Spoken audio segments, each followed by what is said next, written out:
Hey, everybody, and welcome back to the Indy Investor Pod. My name is Brian Snyder, and we are Indy Investors talking Indy investing, and that's what we do on the show. We just talk a little bit about everything Indianapolis, what all it takes to be a real estate investor here in Indy, all the tips, tricks, and just things that might help you out. And with that, let's get on with the show. Welcome back to another episode of the Indy Investor Pod. I am very excited for my guest here this morning, Michael Frucci. How is it going, my man? Great, man. Thanks for having me. How are you?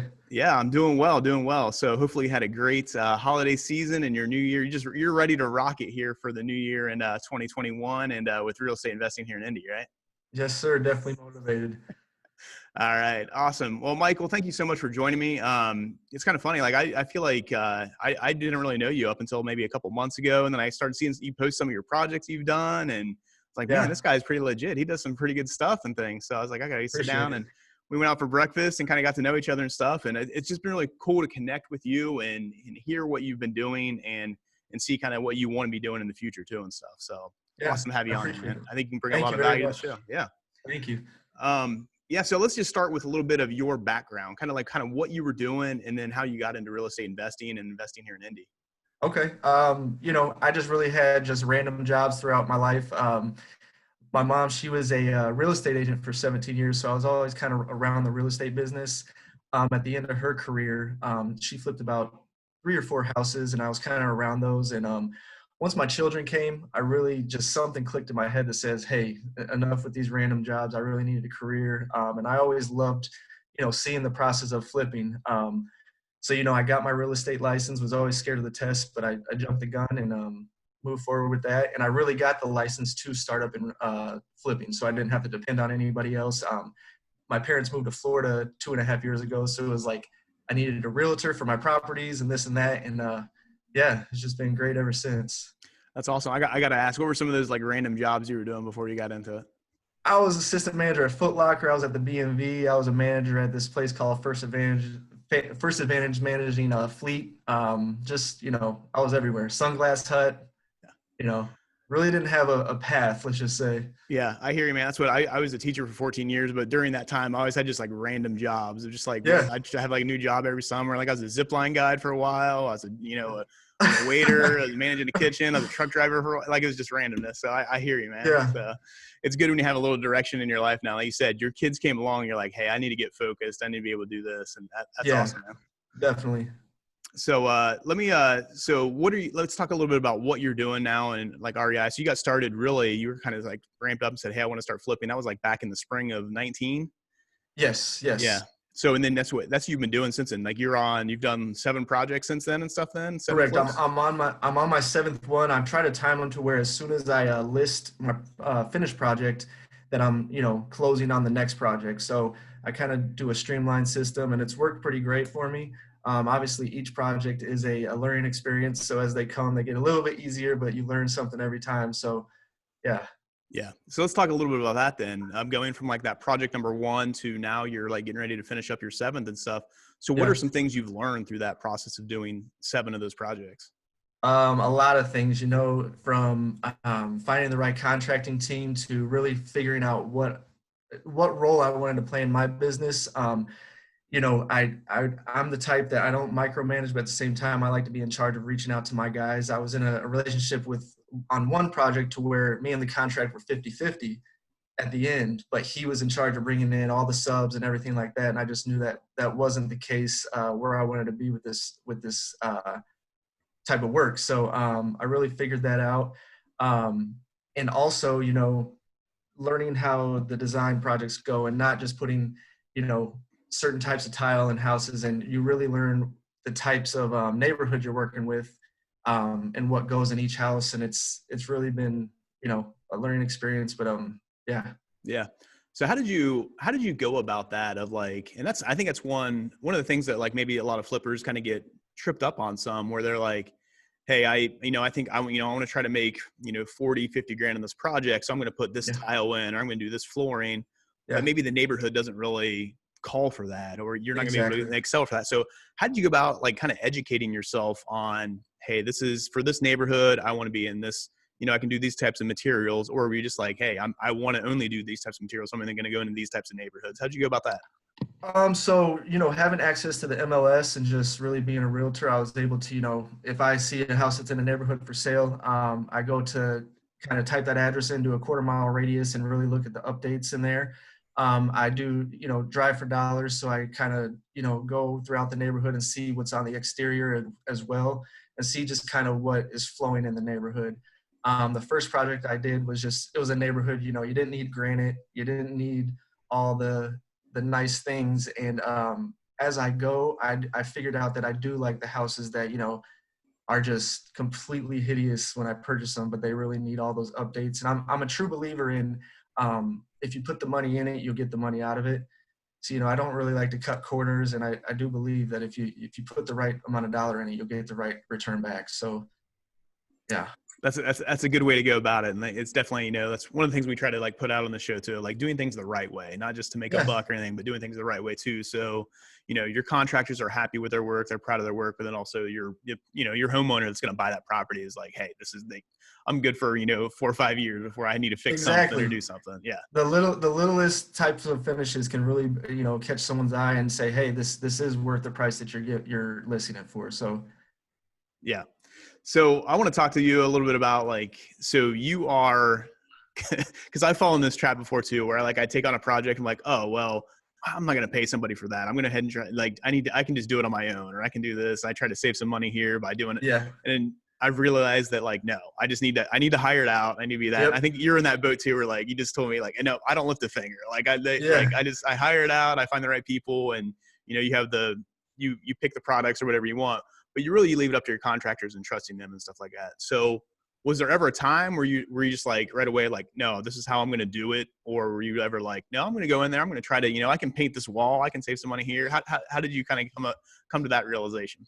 My first two projects, I take care of my yard at my personal residence. So I thought, I'm gonna do all the yard work at my first two projects, and it's one of those things that you could use your time elsewhere. If you pay a little bit more money, you can use that time that you're going to be doing every day at the project to invest in your business elsewhere.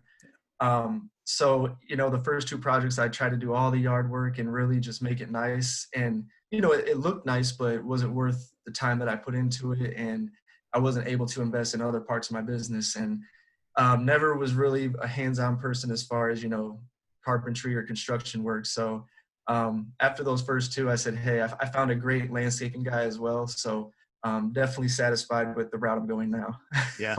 It's funny. You mentioned that word time I think that Yeah. really is the thing that really stands out for a lot of investors and just entrepreneurs in general of how much valuable your time really is. When I Yeah. realized no, I might be able to drywall this house, or I might be able to paint this house. And I can do it, but it's going to take me a week or 10 days. Well, I could hire it out and it's done in a day or two.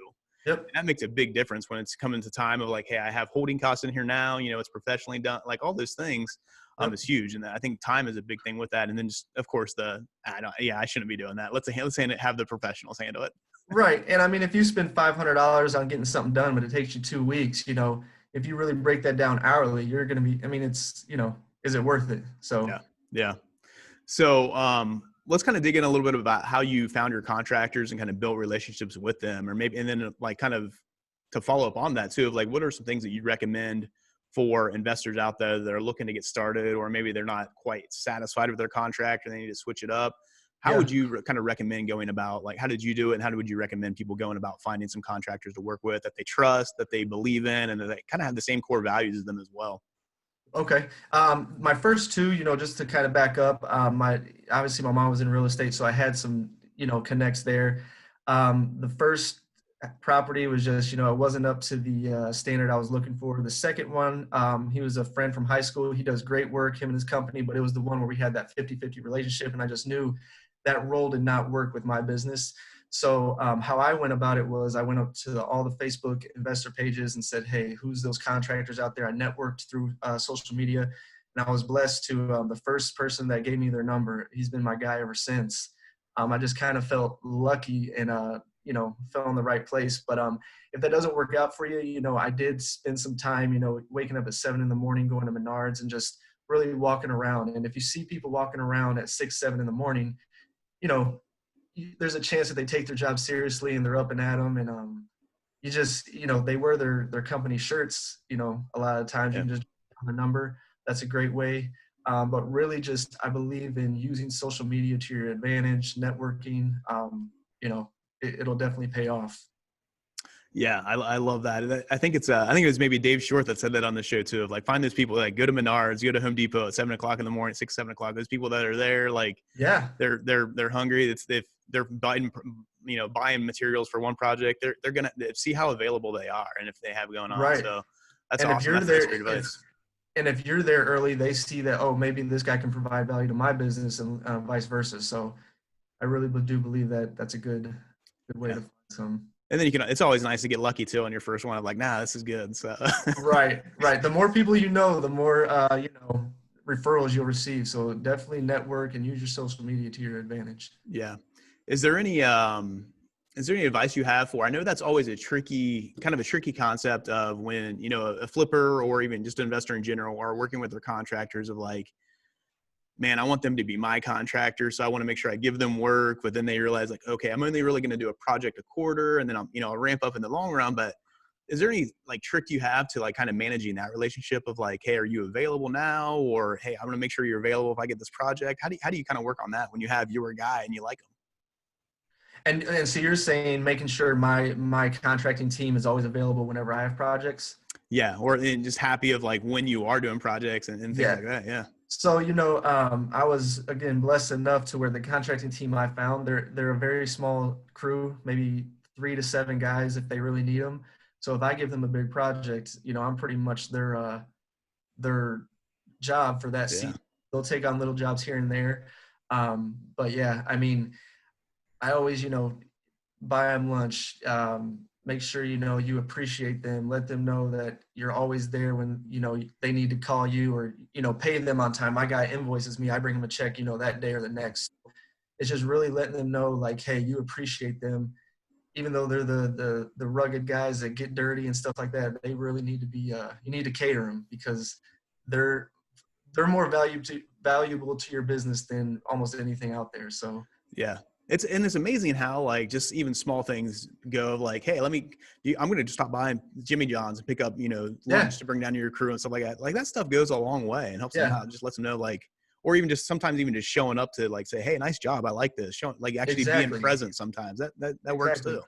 And I mean, you can, say I appreciate it as much as possible. I'm the type of guy I say, I appreciate it. Thank you very much. I mean, just any time that they do something great for me, I just let them know it's appreciated. And, you want to build that rapport with them and let them know, you guys have almost a friendship in a way. Yeah. Yeah. And they're my business partner. They're not really my contractors. We have an understanding that we're business partners. So Nice. Nice. All right. So that's some good stuff of like, hey, yeah, you lucked out on your first contract and it's going well. And they're ready to they're almost like with the same level, same size as you, and they're ready to grow with you. yeah, So that's all good. So what are some things that you've learned from some of the mistakes that you've made along the way? Because we all know if you're going to do this and even if you're going to do it well, you're going to make mistakes along the way. That's how you grow and that's how you learn from. So what are maybe one of those two things that stand out to you of like, oh man, I did this along the way, but I know it now. I've learned it now. yeah. I'm going to be careful of this going in the long run. And I want to talk about it because I want to make sure nobody else makes this mistake or just be careful of this or something I didn't think about. So what are some of those, maybe the mistakes that pop out to you? So really, the one is really finding what your role is in your business. If you want to be the guy that's just really the money guy and you want to stand back, then find a 50-50 partnership or find a partnership that you're not too much hands-on, but you're there for the return. And also, I'm learning still catching things early in the project so you don't have to go back and redo them. So for instance, if you see that you want to open up a wall, but then there's another thing that you want to do. I can't really think of an example, but catch it early so we don't have to backtrack and create more mess and create more labor costs and stuff like that. So it's really just getting a good plan, a good sight on what your finished project is going to be early, because it might come to bite you in the long run. Yeah. Um, That's a big thing too, of like talking through those plans and kind of, getting that vision with, making sure with your contractors, you guys are on the same page. Cause I know there's been a few times where what I have in my head and then it comes out, I say it might not be the same thing. They're going to listen to it and hear it a different way too. So it's like making sure like, hey, I'm going to talk to you about this. We're also going to put it on paper and then I want you to right. explain it to me. So I make sure we're Exactly. on the kind of the same page, that kind of thing too. I've been Right. burnt by that a couple of times. So. Yeah, definitely, man. So awesome. So what, let's talk a little bit about like kind of, so you've done 7 projects so far, or you're working on your 7th one, finishing that up right now and stuff like that. So, is that kind of what your goal is for 2021? You're ready to ramp it up, or you're like, hey, let's just do 1 a quarter and be good with it and happy with it? Or you're like, hey, I think we can push this to maybe 6. How do you kind of figure out like, are you ready to grow? Do you want to grow, or how do you go about that? I'm so ready to grow. I'm kind of, even though I'm kind of getting successful at this, I feel like I'm stuck in between a rock and a hard place, because I want to grow and I want to do something else. And when I say something else, I want to move into buy and holds. I want to have 2 going at a time. Um, and it's more just for that generational wealth, to set my kids up. And it just kind of, I get stressed out a little bit thinking, hey, I just need to keep growing, but I also want to have the time for them as well. So my goal for 2021 is to finally buy a buy and hold project and start the Burr method. But also I've been reaching out to some other teams and contractors and trying to figure out how to grow my business as far as having multiple flips going at a time, or at least keep the 1 a quarter going while I'm doing the Burr method. So um, I'm trying to figure out which route to go first, and that's kind of a stressful part because it's like I get overwhelmed easily. So definitely the main goal though is to start up the Burr method and then figure out which route the flips are going to go. But even if I'm in the Burr method, flips are kind of my passion. I love cooking, so I love seeing the ingredients, the rough houses, and seeing the end result. I love the design process. I love the whole start to finish process. So yeah, I'll never quit that. But That's all. That's awesome, man. yeah, So, that's a good analogy too. I like that. I like to cook as well. So it's kind of that yeah, thing of like having seeing the ingredients and then putting them together and then seeing the finished product. Like I'm somebody, like if I yeah, make a sandwich for myself or just my wife, like a breakfast sandwich yesterday morning, like I have to like make sure it's cut yeah. perfectly. And I have to present it on a Stack plate. it on Yeah. the tip plate or Yeah. something. But it's that same thing with a house of having that final product in. I'm just basically like, hey, this is, I've done this. I'm ready to flip this, and we're putting it on the market. It's going to look a certain way, and seeing that end Right. product is really cool. So Right. And I just recently started working with, a designer because I'm kind of colorblind. So I have the designer that I'm working with. He's great. That kind of helps with my colors. But, I love the process of picking out the tile myself, figuring out what this house is going to look like. So that's really kind of all me, but I get some help along the way. But it's just, I love the process. yeah, that's awesome. Yeah. So I want to you kind of mentioned a couple of things here, so I'm gonna get a little personal with you here a little bit. So see how you I'd love to hear your answer to this. So you mentioned that you were, doing some random jobs and you had your kiddos and like you were getting Yep. serious about it and stuff like that. And then you really want to leave a legacy and like have that generational wealth for Yep. your children and leave that for them. So how do you, I'm going to kind of ask you a couple different questions. So what would that mean to you to be able to kind of do that, kind of get to that process where, hey, I can hand this over and my kids are going to be okay. You're going to be set up pretty well. But then as you're going through these times of growing and wanting to grow and you need to, maybe spend a little bit more of your time doing this so you can grow. How do you're doing this for your kiddos, but how do you make sure that you have enough time to like balance that personal life versus professional life to spend time with them right now and stuff? Well, the bittersweet thing is they're not in daycare right now. So my wife and I, we're trying to balance our careers with, having them home. It's a blessing always seeing their face, but it's also just very hard. So as far as, setting them up, I'm a lot of people are, a 100 door type of person. I'm more of, I want to get to 10 to 20 doors. And I feel like, that'll be great for our retirement and also to pass down to them. And again, with time, I'm the biggest thing we waste is time. You'll never get it back. So I'm all for, if I need to give you $1,000 to do something for me within a week, I'm giving it to you because, my time is very valuable, not just, in business, but in life. So, yeah, it's just really having that mindset. And I've always been kind of lacking in goals. So 2021 is a really, one of my goals is to get better at goals. There you go. Yeah, so this year I'm really gonna try to get down and get some really reachable goals written down and try to figure out the process because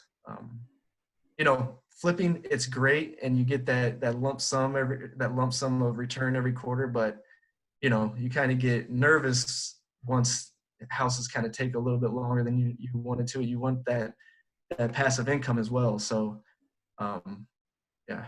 Yeah. No, that's awesome, man. And that's just it. It's really easy. I shouldn't say easy. It kind of makes it a little easier, I should say, when you have that insight of like, hey, this is what I want to do for my family and me and my wife's retirement and my kiddos, and I Yeah, know who when you have that who is really when it comes down to like I can figure out what my why is and what my how is and all that exactly. stuff and come up with those goals. We know that who is really that drive. Everybody asks the why. No, it's really the who it is, and that's Yeah, where it comes from. yeah, definitely. So I want to talk to you a little bit about so you're from Indy, right? You've lived here your entire life, is that right? Yeah, I moved here when I was 6. So yeah. Okay. Yeah. So you're from Indy, you're flipping in Indy and things like that. So I just want to kind of pick your brain about, this is the Indy Investor Pod. Like, why is Indy such a great market for, for number one, real estate investors? And I know with your mom, you've been around the real estate side for a while and you've kind of seen the growth and how Yeah. awesome Indy is and stuff. But for you flipping houses yourself, like if you're advising another flipper or somebody that's looking to get into it, why is Indy such a great market to be able to do that? Just the amount of house you can get for the dollar. I mean, that's really not to, get other states in the mix, but Midwest is just an amazing place to invest in. You can find a home that's right now roughed up 100,000, but in California you might pay 450. Yeah. I know California is just the high end of it, but just the amount of house you can get for the right dollar. And Indy is always growing. I mean, I have family that comes to Indy, no matter where they are, they see, wow, this has changed in the past year. I don't remember this being here. Yeah. If you notice, there's always construction going, there's always buildings going up. It's just always growing. And I used to be the guy that, oh, I need to get out of Indy, but I love this city. I mean, Yeah. So I no, wish, it's we you're had so San right. Diego. What's that? Sorry. I wish we had San Diego weather, but it's amazing. Yeah, that's me about every winter. I'm like, man, how am I gonna do this? But actually, I mean, I moved out here to Indy, 6.5 years ago now, and I've fallen in love with it, and it's a great city and stuff. But you mentioned like people that just the change in like the year every year Yeah, that you see the growth and everything like that. From 6 years when I moved out here to now, it's incredible. yeah, Even in our neighborhood of where it's just like how I didn't even know there was an area to build a development here. But then you go yeah. downtown, it's like, what? How's the street? It was 2 weekends ago, just over in between Christmas and New Year's. My wife, like she came on team with us. So she's working within the business with us now and doing some stuff in real Awesome. estate. So she was kind of just like, hey, I want to see what you guys are doing. I want to see some of these projects or some of these neighborhoods that you guys always talk about. I'm like, oh, let's go drive around. I was just like showing her like all these different streets. And I was like, well, let's Yeah, head over here to 10th and Rural. And she's like, what? I don't want to go over there. Like, let's lock the door. And like, no, it's a night. Like, and she like couldn't believe yes. like the progress and stuff. So And it's really that's cool. funny. It's funny you mentioned that because I forget to mention, you just look at the neighborhoods, Bates Hendricks, Mapleton Fall Creek, every place around us, 5 to 10 years ago. I mean, I remember driving through and you didn't want to drive through. And Yeah. now, you walk in there, every other house is just beautiful. And all I see is money because every other house is also needing fixed up as well. So it's a Yeah. beautiful thing. No, it's awesome. It's a great time for the city and with everything going on. So it's just incredible. And the affordability is the biggest thing with that and stuff. And then Yeah, for people like yourself that are looking to get in the buy and hold and birth things out, where you still have such a great rental market here, where there's still people still need to rent properties. That's still what they want to do. right. It's incredible for that. So Yeah. a couple more questions here before we get you out of here, Michael. So we talked a little bit about like, what a great market Indy is and things, but like, I want to get into a little bit of how you kind of evaluate, how do you know like what property is like, hey, this is going to be my next project. And then kind of how, figuring out like, by the neighborhood or by the price point, or is it just at this point with inventory being the way it is, just like, I just need a project and I'm going to have to overbid on this a little bit because I need something Yeah. going on. Like, how do you kind of evaluate what property you're going to take on next and kind of find that next project for yourself? So I definitely have my favorite neighborhoods I like to invest in. As far as purchase price compared to what I'm going to sell for, and then the construction cost, I try to stay between below 100 is beautiful, but if I can go up to 125, I'm okay with that. But I like to keep, okay, if I buy a house for 100, I want to sell it at least for 250, 260, thinking that I'm going to put 80 to 100 into it. So, again, having access to the MLS is a beautiful thing. And I'm on many buyers lists that I just get properties emailed to me. And yeah, today's market, you really do have to overbid or just really be quick on making that offer, because the market's just crazy right now, as everybody knows. So I do have my select neighborhoods. I do like to go to the houses that are pretty much the ugliest and need a lot of rehab. But to me, that's where the most dollar comes in. Yeah, that's great. So on that, when you say something like that, like, hey, I know I'm going to put 100 into it.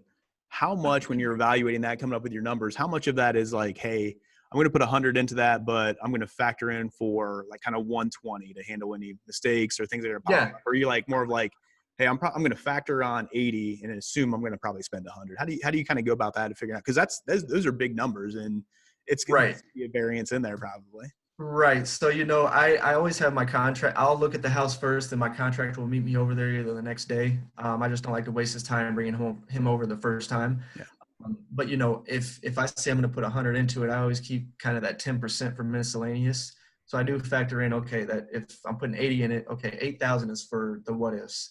But I do have like a spreadsheet to where each project I clear it out, but I always have my subject lines like foundation issues, plumbing. I always factor that in, and say, okay, just in case this foundation is going to need $3,000 of work, maybe it's only going to need 500, but I still, go on the high side just in case. It's better to overbid than underbid, because it gets ugly. Yeah, for sure, for sure. So awesome stuff, man. I really appreciate you and just all the things you've brought up here this morning and stuff. It's fantastic. But just Yeah. one more thing of just kind of what's kind of that one last thing of like, if you had somebody reach out to you today that were like, hey, I've never flipped a house before. I want to start. I'm going to do my first flip this year. What's that like kind of number one piece of advice that you would give them? For flipping or just investing in general? That's it. Let's go with flipping. Flipping, just really know your numbers and buy right. Yeah. And also, you I don't know. It's hard to say to develop a relationship with your contractor first, but if you see pictures and you get a good vibe from your contractor, jump in it. I know a lot of people that'll read 5, 10, 20 books before they make that jump, and it's at some point you got to make that move. And if you buy right, do your numbers right, and really have a contractor that you have a good vibe with, and he seems professional, just make that jump. Yeah. Um, it just seems like a lot of people like to educate themselves, but are still scared just to make that first move. But you will not regret it if you do it right. Yeah. And I kind of, I think it's a good thing too, of like when if you start flipping, of like, do it as a partner project with your contractor. Mhm. They're open for that, or find a contractor that's what they're looking for, people to like kind of bring them deals and partner on with, because Yeah, you can learn it. But then also the contractor's not going to like put you in a project that they know is not going to kind of be profitable and stuff like that too. So I think it's a great exactly, strategy to be able to do that. So, yeah. exactly. Yeah, So awesome, man. Well, thank you so much for joining me here this morning. Really appreciate you and your insights. Always a pleasure talking with you, Michael. Just really appreciate yes, you. And yeah, if somebody wanted to reach out to you or just ask you maybe a couple more questions or just find out anything about what you're doing, or like, hey, I got a project for you next, that kind of thing, where yeah. could they reach out to you? Facebook. My name's Michael Frucci, Frucci. Instagram is Michael Frucci Jr.